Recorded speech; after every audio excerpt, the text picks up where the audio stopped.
இன்றைய தினம் பாராளுமன்றத்தில் பட்ஜெட் ரிலீஃப் சம்பந்தமான விவாதம் முன்னெடுக்கப்பட்டுச்சு.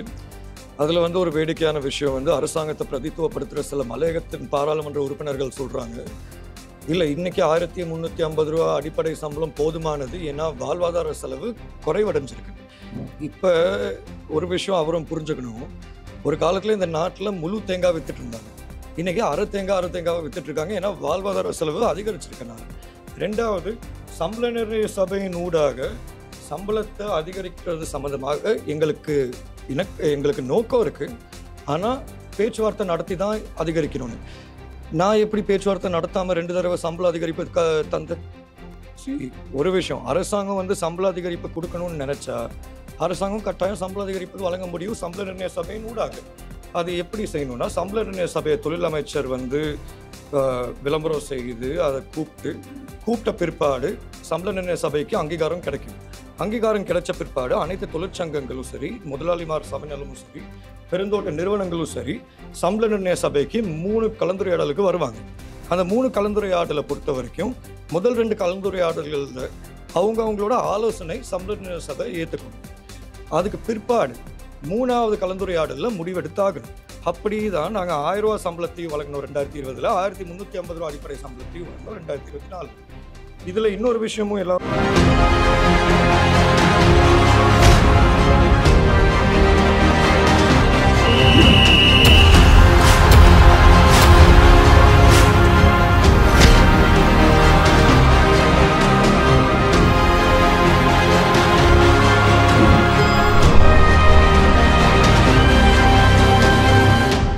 கவனிக்க வேண்டியது. சில பேர் சொல்லுவாங்க, இல்லை 3 வருஷத்துக்கு சம்பளம் கையெழுத்து கூட போட்டிருக்கு, அதனால தான் எங்களால் சம்பளத்தை அதிகரிக்க முடியல. அது ஒரு முற்றிலும் தவறான விஷயம், ஒரு பொய்யான வார்த்தை. நான் ஏன் அதை சொல்கிறேன்னா, அரசாங்கத்தை பொறுத்த வரைக்கும் 189 பாராளுமன்ற உறுப்பினர்கள் இருந்தாங்க. நாங்கள் அரசாங்கத்தில் இருக்கும்போது யார் எந்தெந்த கூட்டணினே சொல்ல முடியாத நிலைமையில தான் இருந்துச்சு.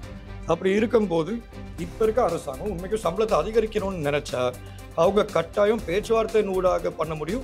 இல்லாவிட்டால் அவங்களால கட்டாயம் சம்பள நிர்ணய சபையில் ஏற்கனவே அறிவிக்கப்பட்டிருந்த வர்த்தமானி, அதாவது அந்த 1350 ரூபா அடிப்படை சம்பளமாக உள்ள வர்த்தமானியை திருப்பி வாபஸ் எடுத்துட்டு அவங்க ஒரு புதிய வர்த்தமானியை வெளியிட முடியும்.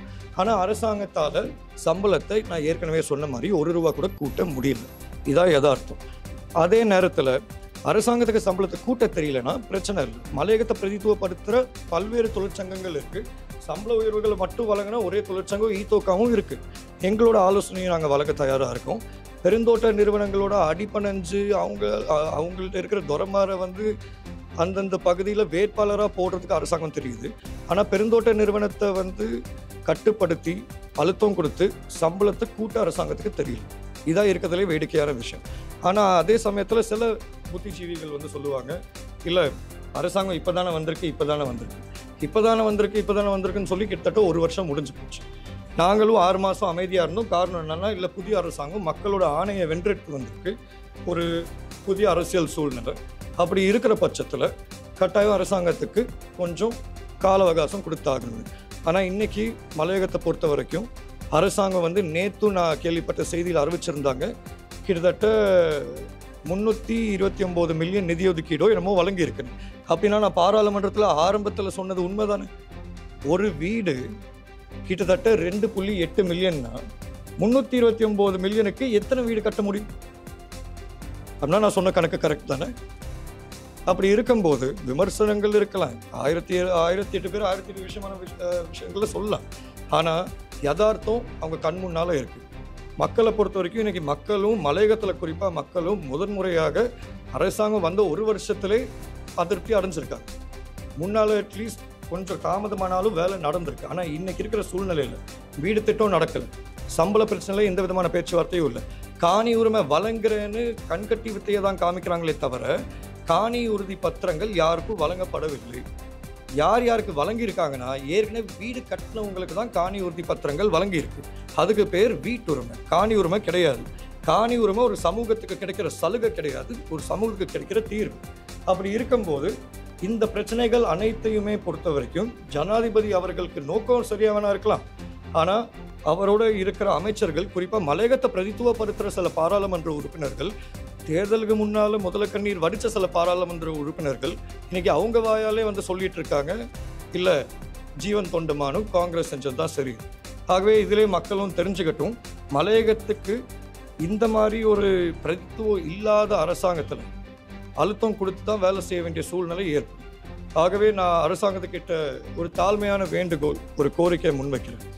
இன்னைக்கு வந்து மலையகத்தில் வேலை நடக்காத காரணம் வேற எதுக்காண்டியும் இல்லை, உங்களோட பிரதிநிதிகள், அதாவது மலையகத்தை பிரதித்துவப்படுத்துகிற பிரதிநிதிகளுக்கு உண்மைக்கும் அக்கறை இருக்கு, ஆனால் எப்படி வேலை செய்யணும்னு தெரியல. அப்படி இருக்கும்போது பாராளுமன்றத்தில் கௌரவ மனோகணேசன் அவர்கள் இருக்காரு, கௌரவ திகாம்பரம் அவர்கள் இருக்காரு, கௌரவ ராதாகிருஷ்ணன் அவர்கள் இருக்காங்க, அதே மாதிரி நாங்களும் இருக்கோம். பாராளுமன்றத்துக்கு வெளியே கௌரவ வடிவேல் சுரேஷ் இருக்காரு, கௌரவ செந்தில் தொண்டமான் இருக்காரு, கௌரவ ராமேஸ்வரன் இருக்காரு. யாராச்சும் ஊழல் செஞ்சிருந்தா கட்டாயம் நடவடிக்கை எடுங்க. ஆனால் அதே நேரத்தில் உங்களுக்கு வேலை செய்யல தெரியலன்னா ஆலோசனை கட்டாயம் பெற்றுக்கொள்றது எந்த விதமான தவறுமே கிடையாது.